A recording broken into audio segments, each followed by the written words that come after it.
Hello everyone, welcome back to my channel. So today is part 10 of NORCET PYQ practice. जो already मेरे साथ session में चल रहे हैं उनको पता होगा कि मैंने एक NORCET PYQ प्रैक्टिस की सीरीज स्टार्ट की है. So today is part 10. ठीक है. So start with the topic that is the first question. A patient fall down from the height and you are the witness. Patient क्या हुआ है? Fall down. Patient fall down from the height से fall हुआ है and you are the witness. You as a nursing officer are witness and after initial assessment reveals that victim has no pulse और breathing. आपने initial assessment किया and you find that कि victim has no pulse no breathing. Which action should be taken next after the emergency call. Very important. BLS से question आया है. BLS ACLS is very important. So BLS में हम क्या करते हैं? सबसे पहले हम चेक द सीन सेफ्टी करते हैं एंड हम पल्स और क्या बोलते हैं ब्रीदिंग जो है वो चेक करते हैं एंड फिर हम देखते हैं कि अगर पल्स ब्रीदिंग नहीं है तो हम इमरजेंसी कॉल करते हैं एंड साइमल्टेनियसली हम क्या स्टार्ट करते हैं? We have to start the CPR. तो उन्होंने क्या बोला है? Start CPR, inform the physician, give 10 to 12 breath then reassess, give 20 to 22 breath then assess for 2 minutes. So ये गलत हो गया. D बिल्कुल गलत हो गया एंड C भी गलत हो गया. क्यों गलत हो गया? फर्स्ट ऑफ ऑल उन्होंने क्या बोला है कि नो पल्स नो ब्रीदिंग. अगर उन्होंने बोला होता कि pulse is present and breathing is absent, अगर सिर्फ ब्रीदिंग अब्सेंट रहता तो हम क्या करते? 10 to 12 ब्रेथ देते एंड देन रीअसेस करते हैं ना. सो तब C सही होता. बट यहाँ पे उन्होंने बोला कि नो पल्स नो ब्रीदिंग, तो ऑफकोर्स हम वहाँ पे ब्रेथ नहीं देंगे. यहाँ पे ब्रेथ देने का कोई फायदा नहीं है, सिर्फ ब्रेथ देने का. ठीक है. एंड इन्फॉर्म द फिजिशियन को थोड़ा इन्फॉर्म करना. ये तो बाहर सेटिंग पे हुआ है ना. कहाँ पे? वो patient fall down from the height and you are the witness. So first inform the physician is not your priority. You have to check the scene, you have to check the pulse and breathing and then you have to emergency call and simultaneously you have to start the CPR. है ना. उन्होंने ये बोला ना which action should be taken next after the emergency call. So we have to start the CPR. Very simple MCQ है, बहुत ही simple है. Directly इसको कर सकते हैं ना. सो अगर आपने BLS पढ़ रखा होगा तो. अब next question. A burn patient receiving IV fluid to prevent hypovolaemia, renal problem, hyper perfusion और हाइपरटेंशन. सो देखो, बर्न की वजह से क्या होता है? बहुत सारा प्लाज्मा लॉस होता है, बहुत सारा फ्लूइड लॉस होता है, जिसकी वजह से क्या हो सकता है? हाइपोवोलेमिया शॉक में जा सकता है पेशेंट. हाइपोवोलेमिया शॉक होता है. सो जो हमारा प्राइमरी मैनेजमेंट होता है, जो हमारा प्राइमरी गोल होता है कि हमें प्रॉपर फ्लूइड रिससिटेशन देना होता है, प्रॉपर फ्लूइड देना होता है according to the Parkland formula. ठीक है ना. To prevent hypovolaemia shock, to prevent the hypovolaemia और शॉक से प्रिवेंट करने के लिए and to maintain the perfusion of the vital organ से ही हमारा मोटिव होता है. सो उन्होंने बोला है कि burn patient receiving IV fluid therapy. Of course burn patient है तो IV फ्लूइड तो मिलेगा ही मिलेगा. तो क्यों देते हैं? To prevent the hypovolaemia, to prevent the renal problem, to prevent the hyper perfusion और टू प्रिवेंट द हाइपरटेंशन. तो ये तो D भी गलत हो गया, C भी गलत हो गया एंड रीनल प्रॉब्लम भी इनडायरेक्टली गलत ही होगा. आंसर क्या होगा? टू प्रिवेंट द हाइपोवोलेमिया और to prevent the hypovolaemia shock को प्रिवेंट करने के लिए हम क्या देते हैं? IV फ्लूइड देते हैं. सो दैट जो वाइटल ऑर्गन है वो प्रॉपरली प्रोफ्यूज हो, प्रॉपर परफ्यूजन हो. हाइपर परफ्यूजन प्रिवेंट करने के लिए नहीं देते हैं, to maintain the perfusion of the vital organs. ठीक है ना. So answer is A. Next question उन्होंने बोला है which of the following injury would be suspected in a patient who have otorrhoea. Otorrhoea मतलब कि leakage of CSF from the ear. सो क्या आप सस्पेक्ट करोगे? एपिड्यूरल हिमाटोमा करोगे या सबड्यूरल हिमाटोमा करोगे या रप्चर ईयर ड्रम करोगे या बेजिलार स्कल फ्रैक्चर करोगे. सो ये मैंने बहुत ही अच्छे से आपको पढ़ाया था कि बेजिलार स्कल फ्रैक्चर के sign and this is something very important. हर बार इससे अलग अलग तरीके से MCQ पूछ लेते हैं. सो बेजिलार स्कल फ्रैक्चर में आपको क्या क्या देखने को मिलता है? वेरी इंपॉर्टेंट साइन आपको याद करना है. डेट इज ओटोरिया मतलब कि CSF leakage from the year, CSF leakage from the nose. Rhinorrhoea देखने को मिलता है. और क्या देखने को मिलता है? रकून्स आई. पता होगा आपको रकून्स आई क्या है. इसका इमेज प्लीज देख लेना. रकून्स आई का इमेज पूछ लेते हैं दिखा के कि किसका फ्रैक्चर हो रखा है. And one more important thing is the battle sign. यहाँ पे ना ब्लूइश कलर का डिस्कलरेशन होता है. बैटल साइन, ये दोनों sign please, raccoons eye and battle sign का दोनों इमेज प्लीज. अगर आपको नहीं पता कैसा होता है तो देख लो एंड अगर पता है देन वेल एंड गुड. ठीक है ना. सो ये इमेज देख लेना. सो उन्होंने क्या बोला है कि ओटोरिया है। ओटोरिया है तो देखो रप्चर ईयर ड्रम भी हम सस्पेक्ट कर सकते हैं ना, रप्चर ईयर ड्रम होगा तो मतलब कान से लीकेज होगा, बट सीएसएफ लीक नहीं होगा। अगर रप्चर ईयर ड्रम है तो लीकेज तो होगा, बट अबनॉर्मल कुछ डिस्चार्ज लीकेज होगा, सीएसएफ लीकेज नहीं होगा, तो सी तो नहीं होगा। बेजिलार स्कल फ्रैक्चर, ओटोरिया में ओटोरिया अगर हुआ है तो हम बेजिलार स्कल फ्रैक्चर ही हम करेंगे सस्पेक्ट। हमने ए और डी क्यों नहीं, ए और बी क्यों नहीं किया, सी तो एलिमिनेट हो गया, क्यों हो गया पता चल गया, क्योंकि रप्चर ईयर ड्रम में डिस्चार्ज होगा बट सीएसएफ डिस्चार्ज नहीं होगा, तो सी तो गलत हो गया। आंसर डी होगा, बट ए और बी क्यों नहीं हुआ, क्योंकि एपिड्यूरल हिमाटोमा। एपिड्यूरल हिमाटोमा में क्या होता है, एपिड्यूरल हिमाटोमा, एपिड्यूरल हिमाटोमा मतलब क्या होता है, हमारा 3 लेयर होता है, स्कल स्कल मतलब हमारा 3 लेयर होता है। First is the dura mater, dura mater, arachnoid, DAPs याद करना आपको, DAP DAP, dura mater, arachnoid and pia mater, यही होता है हमारा। सो एपिड्यूरल मतलब कि स्कल स्कल और ड्यूरा के बीच में क्या हो गया है, कलेक्शन हो गया है ब्लड का, that is known as epidural haematoma. And epidural haematoma का ना आपको एक इंपॉर्टेंट साइन याद करना है, that is the lucid interval.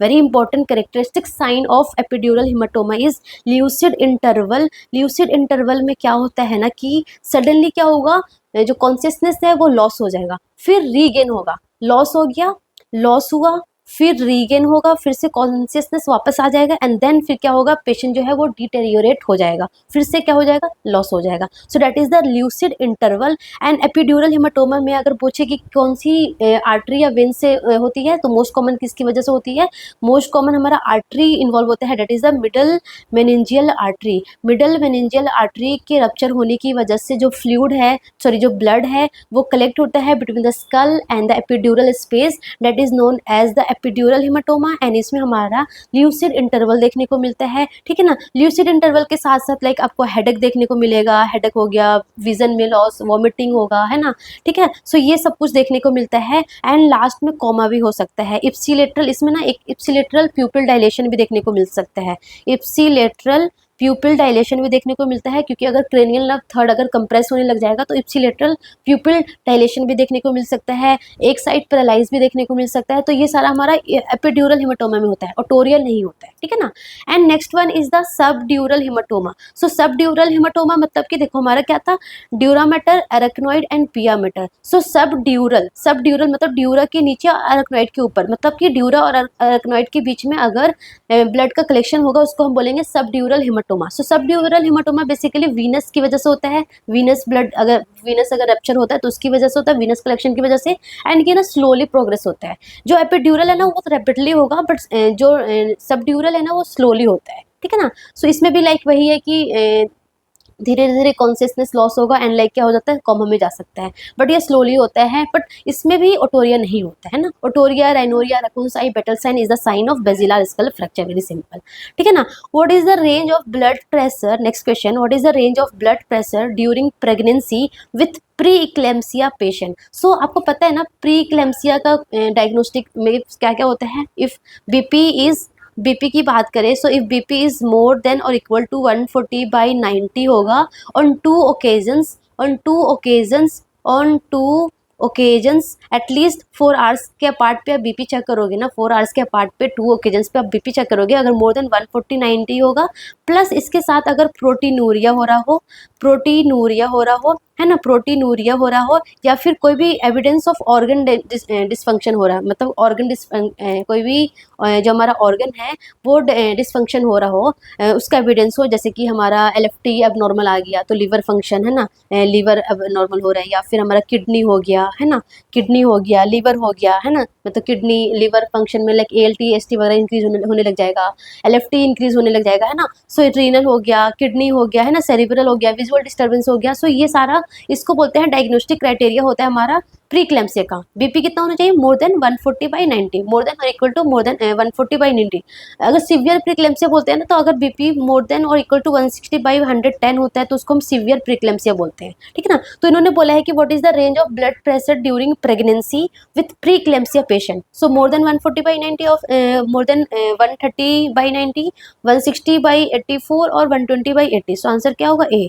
More than 140/90 mm of SG is the preeclampsia का जो ब्लड रेंज है वो मोर देन 140/90 होगा, तो उसको हम प्रीक्लेम्सिया बोलेंगे, ठीक है ना। अब प्रेग्नेंट वुमेन, इसका डायग्नोस्टिक क्राइटेरिया अच्छे से पढ़ लेना, ये भी पूछ लेते कभी कभी। अब pregnant women following normal vaginal delivery, ठीक है, नॉर्मल वजाइनल डिलीवरी के बाद having a severe pain and oedema in perineal region, क्या है, सीवियर पेन हो रहा है और एडीमा भी है in perineal region, what would be the possible cause? It's vaginal hematoma or laceration or after birth pain or pelvic floor dysfunction. So first of all देखो इसको क्या हो रहा है, सीवियर पेन हो रहा है और एडिमा भी है, ठीक है ना। सो सीवियर पेन और एडिमा दोनों हो रहा है। सो वजाइनल हेमाटोमा में लाइक आफ्टर डिलीवरी अगर वहाँ पे वेसल्स इंजरी हुई है ना, इंजरी होने के बाद वहाँ पे लाइक ब्लड वगैरह क्लॉट हो गया, सो एडिमा होगा या लाइक हेमाटोमा होगा एंड बहुत सीवियर पेन होता है in the perineal region. So vaginal haematoma में ये होता है, वजाइनल हेमाटोमा में सीवियर पेन होता है और एडिमा होता है इन द पेरिनियल रीजन में। Why not laceration? Because in laceration there is active bleeding होगी, ब्लीडिंग अगर होगी तब उसको हम लेसरेशन बोलेंगे। लेसरेशन में यहाँ पे एडिमा नहीं होगा, लाइक हेमाटोमा नहीं होगा, ठीक है, पेन में भी हो सकता है सीवियर या नहीं भी हो सकता है, बट वहाँ पे एक्टिव ब्लीडिंग भी होगा। अगर एक्टिव ब्लीडिंग बोलता तो हम लेसरेशन बोलते हैं। आफ्टर बर्थ पेन क्यों नहीं बोला? क्योंकि आफ्टर बर्थ पेन में जो पेन है वो पेरिनियल रीजन में नहीं होगा, बेसिकली कॉन्ट्रैक्शन की वजह से जो पेन होता है वो बेसिकली हमारा एब्डोमिनल रीजन में होता है, लोअर एब्डोमिनल रीजन में होता है, सो ये भी नहीं हुआ। एंड पेल्विक फ्लोर डिस्फंक्शन क्यों नहीं बोला? अगर पेल्विक फ्लोर डिस्फंक्शन होगा तो लाइक पेल्विक मसल्स वीक होगा, तो लाइक की वीकनेस की वजह से पेन नहीं होगा। आप खुद ही सोच सकते हो, वीकनेस की वजह से सीवियर पेन या फिर एडिमा नहीं होगा, लाइक मे बी हो सकता है कि यूरिन रिटेंशन हो सकता है, या फिर क्या हो सकता है कि यूरिन बार बार हो रहा है ना, फ्रिक्वेंसी इंक्रीज हो सकता है, ये सब हो सकता है। पेल्विक फ्लोर मसल डिस्फंक्शन की वजह से वीकनेस हो सकता है, बट पेन और एडिमा नहीं होगा। सो डी भी नहीं होगा, बी भी नहीं होगा, सी भी नहीं होगा, आंसर क्या होगा? वजाइनल हेमाटोमा, ठीक है। Next question, which of the following clinical findings would not be seen during pregnancy? It is very simple question. उन्होंने बोला है कि कौन सा कंडीशन नहीं दिखता है, not again I am saying कि please please please very very much careful in the exam, during exam about the word that is not, include, exclude, है ना, except, ये सारे जो वर्ड्स है ना फंसा देते हैं हमें, हम फंस जाते हैं, हम ट्रैप हो जाते हैं, क्योंकि एग्जामिनर यही चाहता है कि ये वो ना देखे और ये गलत कर दे। सो आपको प्लीज़ ये वर्ड पे बहुत ज़्यादा फोकस करना है। और मतलब मैनी टाइम्स ये यही बोलते हैं, not, except, include, exclude word लिख देते हैं, है ना। सो उन्होंने बोला कौन सा नहीं दिखता है, सो स्ट्राया ग्रेविडेरम, जिसको हम स्ट्रेच मार्क्स भी बोलते हैं, जो कि दिखता है, दिस इज द साइन, ये होता है। कोलोस्ट्रम, सो लाइक कोलोस्ट्रम भी sometimes like pre milk secretion होने लग जाता है, so colostrum is also the clinical finding, ये भी प्रेजेंट होता है। क्लोस्मा जो मास्क बोलते हैं, फेस मास्क, ये भी प्रेजेंट होता है। एंड डिसयूरिया, डिसयूरिया मतलब कि difficulty during urination, difficulty during urination is not the normal sign, it is not the normal clinical finding. ये बेसिकली अगर प्रेजेंट है तो ये यूटीआई बताता है कि बेसिकली मदर को यूटीआई हो सकता है, मतलब जो प्रेग्नेंट मदर है उसको क्या हो सकता है, यूटीआई की वजह से डिसयूरिया हो सकता है। अगर उन्होंने फ्रीक्वेंसी बोला होता है कि फ्रीक्वेंसी हो सकता है, फ्रीक्वेंसी बार बार यूरिन आता है, that is the normal, but dysuria नहीं होना चाहिए, तो आंसर क्या होगा? डी, डिसयूरिया नहीं होगा, आंसर क्या होगा? D is the correct answer, D is the correct answer. उसके बाद next question is, a pregnant mother suffering from gestational diabetes mellitus, very very very important question. मैंने आपको इन्फेंट ऑफ डायबिटिक मदर पढ़ाया था ना, उसमें मैंने आपको बहुत इंसिस्टली ये सारी चीज़ें बताई थी। Infant of diabetic mother is very important, उसमें वो कुछ भी पूछ लेते हैं। So and it is very short topic, अगर आपने नहीं पढ़ा है तो प्लीज़ जाके मेरी वो वीडियो जाके देख लो, बहुत शॉर्ट टॉपिक है एंड आपको हर चीज़ समझ में आ जाएगी। अ pregnant mother suffering from gestational diabetes mellitus, GDM, okay, what would be the most commonly congenital anomaly seen in the baby? And मैंने ये वाला MCQ आपको अच्छे से कराया था कि मोस्ट कॉमन, अगर आपसे बोले कि मोस्ट कॉमन एनोमली और कंजेनाइटल डिफॉर्मिटीज ऑफ जो इन्फेंट ऑफ डायबिटिक मदर है, डेट इज द कार्डियोवस्कुलर, कौन सा होगा? कार्डियोवस्कुलर होगा। कार्डियोवस्कुलर में भी अगर उन्हें बोला होगा कि क्या होगा, so that is the VSD, ventricular septal defect is the most common. अगर उन्होंने बोला होता एग्जाम में कि मोस्ट स्पेसिफिक, यहाँ पे वर्ड पे बहुत ध्यान रखना है आपको, most specific cardiovascular congenital anomaly है ना, cardiovascular congenital anomaly of infant of diabetic mother अगर उन्होंने बोला होता तो आपको आंसर क्या देना होता, TGA, transposition of great artery. But अगर उन्होंने बोला होता most common cardiovascular anomaly of infant of diabetic mother तो आपको क्या बोलना है, वेंट्रिकुलर सेप्टल डिफेक्ट, है ना। मोस्ट कॉमन बोलेगा तो VSD, मोस्ट स्पेसिफिक बोलेगा तो TGA। And most common and most specific में आपको मतलब समझ में आता है ना। मोस्ट कॉमन का मतलब कि अगर जो बेबी बॉर्न हुआ उसको अगर VSD होगा तो हम बहुत सारी चीज़ें सस्पेक्ट कर सकते हैं, हो सकता है कि उसकी मदर डायबिटिक हो या अदर कॉज हम देख सकते हैं। बट अगर बच्चे को TGA होगा, ट्रांसपोजिशन ऑफ ग्रेट आर्टरी होगा, तो हम सबसे पहले हमारा जो माइंड जाएगा, सबसे पहले हमारा जो डायग्नोसिस बनेगा ना कि पक्का मदर जो है ना वो डायबिटिक होगी, तभी के लिए बच्चे को ट्रांसपोजिशन ऑफ ग्रेट आर्टरी हो रखा है ना। तो मोस्ट स्पेसिफिक अगर बोला आपको इन द कार्डियोवास्कुलर तो आपको TGA बोला है। अगर आपको most common in the cardiovascular बोला तो आपको VSD बोलना है। एंड मोस्ट कॉमन एनोमली जो बोले तो दैट इज द कार्डियोवास्कुलर होता है। Cardiovascular is the most common anomaly, ठीक है ना।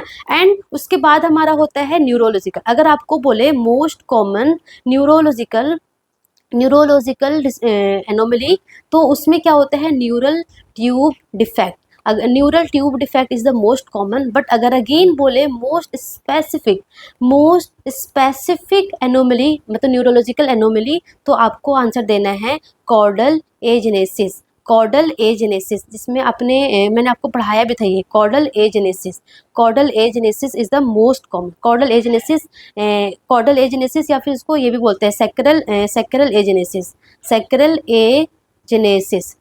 एजेनेसिस और कॉर्डल रिग्रेशन सिंड्रोम भी बोलते हैं। कॉर्डल रिग्रेशन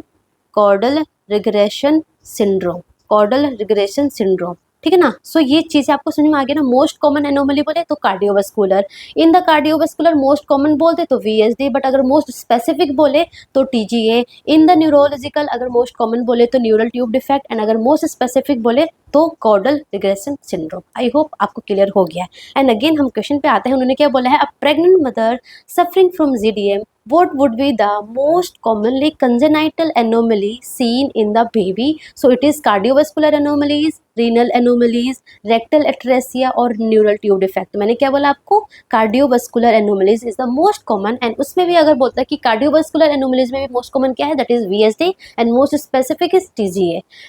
देन उसके बाद हमारा आता है न्यूरल ट्यूब डिफेक्ट, है ना। एंड अगर मोस्ट स्पेसिफिक बोलते हैं तो कॉर्डल रिग्रेशन सिंड्रोम, ठीक है। आई होप आपको क्लियर हो गया होगा। नेक्स्ट क्वेश्चन, आप फीमेल पेशेंट हैड मेस्टेक्टोमी हुआ है, पता है आपको। After surgery patient complaining about shoulder pen. After surgery उन्होंने बोला कि मुझे शोल्डर पेन हो रहा है। What would be the primary intervention bye the nurse. उन्होंने बोला कि प्राइमरी इंटरवेंशन क्या होगा, मतलब कि प्रायोरिटी क्या होगी आपकी, consult to doctor, advice to analgesic, wait for 4 to 5 days, no intervention. तो देखो यहाँ पे C और D तो एलिमिनेट ही हो गया, बहुत ईजिली एलिमिनेट हो गया। आपको पेशेंट अभी बोल रहा है मुझे पेन है एंड आप बोलो कि 4-5 दिन वेट करो, it's never be like that. So C बिल्कुल गलत है ऐसे, और नो इंटरवेंशन भी गलत है। अगर पेशेंट कुछ भी कंप्लेन कर रहा है, नो इंटरवेंशन तो कभी नहीं करना है, कुछ भी आपको इंटरवेंशन तो देना ही देना है ना। आइदर आप प्लेसिबो भी दो बट देना है ना। सो नो इंटरवेंशन भी गलत है। सो C और D गलत हो गया। तो आंसर हो सकता है या तो A या तो हो सकता है B। बट उन्होंने क्या बोला, शोल्डर पेन हो रहा है, तो आफ्टर मेस्टेक्टोमी ना shoulder pain, arm pain is normal क्योंकि वहाँ पे क्या होता है कि नर्व्स थोड़ी सी इरिटेट होती है, मसल स्ट्रेच होता है ना। तो उसकी वजह से शोल्डर पेन, आर्म पेन जो है वो नॉर्मल होता है। तो हम पेशेंट को जो नॉर्मल एनालिसिस होता है लाइक पैरासीटामोल हो गया, पेशेंट को हम रेंज ऑफ मोशन एक्सरसाइजेस बोल देते हैं, पेशेंट को हम लाइक ब्रीथिंग एक्सरसाइजेस बोल देते हैं, एक्सरसाइज फिजियोथेरेपी वगैरह हम बताते हैं, ठीक है ना। बट अगर पेन बहुत ज़्यादा सीवियर होने लग जाए, पेन अगर बहुत ज़्यादा लॉन्ग टर्म तक चलने लग जाए, पेशेंट बोले मुझे बहुत ज़्यादा सीवियर पेन हो रहा है, तब हमें क्या करना है, डॉक्टर को कंसल्ट करना है। बट यहाँ पे उन्होंने क्या बोला, after surgery patient complaining about shoulder pain, तो we have to advise some analgesics, कुछ लाइक पैरासीटामोल वगैरह हमने दे देना है। एंड अगर पेशेंट बहुत सिवियरली अगर बोलता है तो हम डॉक्टर को कंसल्ट करते हैं। तो आंसर क्या होगा, B is the right answer, ठीक है। What is the priority management for a patient with emphysema. Emphysema क्या है, it is a type of COPD, COPD का टाइप है जिसमें क्या होता है, हमारा जो एल्वियोली है वो क्या हो जाता है, डैमेज हो जाता है। एल्वियोली डैमेज हो रहा है तो क्या होगा, पेशेंट को क्या होगा, डिस्पनिया होगा। जो हमारा बेसिकली जो हमारा गैस एक्सचेंज सिस्टम है वो प्रॉपर नहीं होगा तो पेशेंट को जो डिस्पनिया होगा, है ना, प्रॉपर पेशेंट को सांस नहीं आएगी, है ना, प्रॉपर ऑक्सीजन नहीं मिलेगा, सो डिस्पनिया होगा, ये सारे सिम्टम्स दिखने को मिलेगा। सो अगर किसी को COPD हो रखा है, एम्फाइसीमा हो रखा है, तो आपका जो प्राइमरी जो मैनेजमेंट होगा ना, दैट इज आपको एक ऑक्सीजन मेंटेन करना है। फर्स्ट ऑफ ऑल आप ऑक्सीजन दोगे, but that is low flow oxygen देना है। 1 to 2 लीटर 1 to 2 लीटर पर मिनट ऑक्सीजन देना है बाई वेंचुरी मास्क, है ना। वेंचुरी मास्क अवेलेबल नहीं है तो आप किसके थ्रू दोगे, नेजल प्रोन्स के थ्रू दोगे, है ना। 4 लीटर से ज़्यादा एक्सीड नहीं करना है क्योंकि पेशेंट क्या है, COPD का है। तो आप क्या करोगे, सोडियम बाइकार्बोनेट दोगे, एडमिनिस्टर CO2 दोगे या एडमिनिस्टर O2 दोगे, या फिर मेंटेन एडिक्वेट हाइड्रेशन लेवल करोगे। So first of all sodium bicarbonate, patient को एम्फाइसीमा है, सो सोडियम बाइकार्बोनेट बेसिकली अगर एसिडोसिस हो रहा है तो देंगे। So this is not the management, so ये बिल्कुल गलत है ना। एडमिनिस्टर CO2 तो बिल्कुल ही गलत है, CO2 क्यों ही देंगे, है ना, वो जो कंडीशन है वो और सीवियर हो सकता है, सो बी भी गलत है। administer oxygen or maintain the adequate hydration level. So maintain the adequate hydration level is our like goal कि हमें hydration level proper maintain करके रखना है। बट प्रायोरिटी उन्होंने पूछा है ना, प्रायोरिटी मैनेजमेंट में क्या आ जाएगा, हमें ऑक्सीजन एडमिनिस्टर करना so that proper gaseous exchange हो, क्योंकि एल्वियोली डैमेज हो रखी है तो प्रॉपर गैस एक्सचेंज हो, प्रॉपर पेशेंट को वेंटिलेशन मिले, सांस लेने में कम दिक्कत हो, तो हमें क्या करना है, ऑक्सीजन एडमिनिस्टर करना है। आई बस में, ठीक है। Next question is, what would be the possible manifestation in a patient who is suffering from diabetic coma?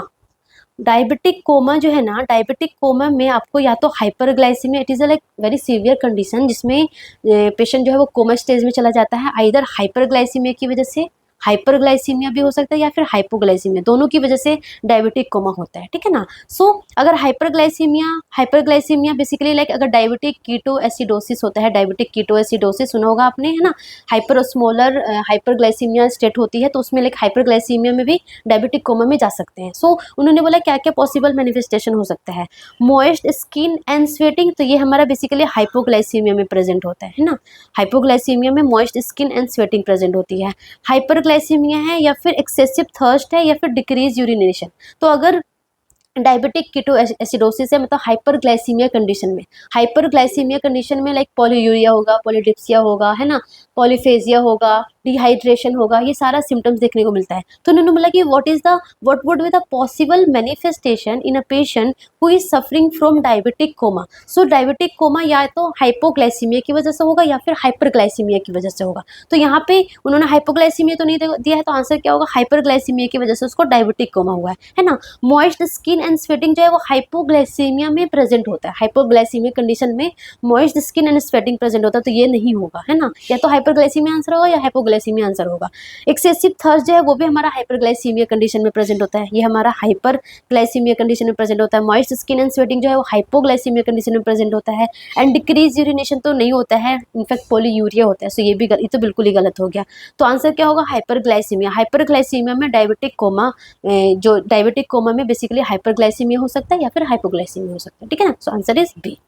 उसके बाद next question is, a patient has undergone cardiac catheterisation, ठीक है, कार्डियक कैथेटराइजेशन पेशेंट को हुआ है, which of the following condition में need for further evaluation, इसमें से हमें कौन सा कंडीशन के लिए हमें फर्दर इवेल्युएट करना चाहिए, absent pulse, infection, urine output more than 30 ml per hour and hypertension. तो देखो urine output more than 30 ml per hour is the normal thing, so इसके लिए हमें कोई लाइक फर्दर इवेल्युएशन करने की नीड नहीं है। सो सी हमारा एलिमिनेट हो गया, सी को हमें देखना ही नहीं क्योंकि urine output more than 30 ml पर आ रहा है, दैट इज द नॉर्मल, सो हमें इसके बारे में सोचना नहीं है। सी हमारा एलिमिनेट हो गया, या तो आंसर ए होगा या तो बी होगा या तो डी होगा। तो देखो आफ्टर कार्डियक कैथेटराइजेशन बेसिकली जो हम एज ए नर्स हम ना बहुत ज़्यादा कॉन्शियस होते हैं, हमें पल्स मॉनिटर करना होता है। क्यों मॉनिटर करना होता है, क्योंकि आफ्टर कार्डियक कैथेटराइजेशन जो मोस्ट कॉमन जो रिस्क होता है ना, that is arterial occlusion. Arterial occlusion होने के चांसेस होते हैं,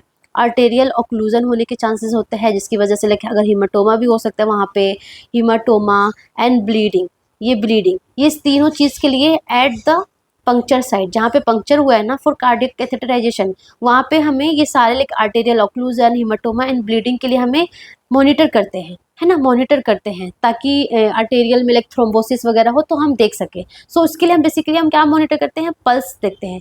जहाँ पे कार्डियक कैथेटराइजेशन हुआ है उसके जो पेरिफेरल जो पल्सेस है वो हम असेस करते हैं, पल्स असेस करते हैं, है ना, सो डैट अगर हीमाटोमा है या फिर थ्रोम्बोसिस है तो पल्स एब्सेंट हो सकता है तो हम लाइक फर्दर हम इवेलुएट कर सकते हैं। सो हमें पल्स मॉनिटर करना होता है। सो इन्होंने ये बोला है कि कहाँ गया, a patient has undergone cardiac catheterization, which of the following condition may need for further evaluation? So absent of pulse, infection और हाइपरटेंशन। सो हाइपरटेंशन देखो, हाइपरटेंशन हो सकता है, हाइपरटेंशन उसको हो सकता है ना, बट हमें जो उन्होंने बोला ना विच ऑफ द फॉलोइंग कंडीशन में नीड अ फर्दर इवेल्युएशन, तो अगर पल्स एब्सेंट होगा, पल्स एब्सेंट हो गया इट मीन्स क्या हुआ कि जहाँ पे कार्डियक कैथेटराइजेशन हुआ है उसका जो नीचे वहाँ पे अगर पल्स एब्सेंट हुआ इट मीन्स कि वहाँ पे आर्टरी में क्या हो गई है, ऑक्लूजन हो गया है, थ्रोम्बोसिस हो गई है, तो ब्लड सप्लाई नहीं होगा तो क्या हो सकता है, नेक्रोसिस वगैरह हो सकता है, कुछ भी हो सकता है ना। सो हमें एब्सेंट पल्स अगर है तो हमें फर्दर इवेल्युएट करना है, एब्सेंट पल्स है तो हमें फर्दर इवेल्युएट करना है। इन्फेक्शन भी हो सकते हैं, है ना, ऑफ कोर्स, क्योंकि कुछ भी इन्वेजिव प्रोसीजर है तो इन्फेक्शन होने के चांसेस तो होता ही होता है ना, बट हमें जो प्रायोरिटी वाला जो हमें इवेल्युएट करना है that is the absent pulse के लिए हमें पहले ही मॉनिटर करना है, उसके बाद हमारा इन्फेक्शन और हाइपरटेंशन आएगा, ठीक है ना। So answer is A.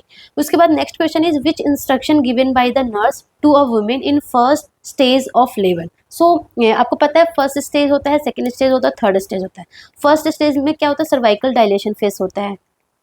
Second stage में क्या होता है, delivery of baby, cervical dilation to delivery of baby.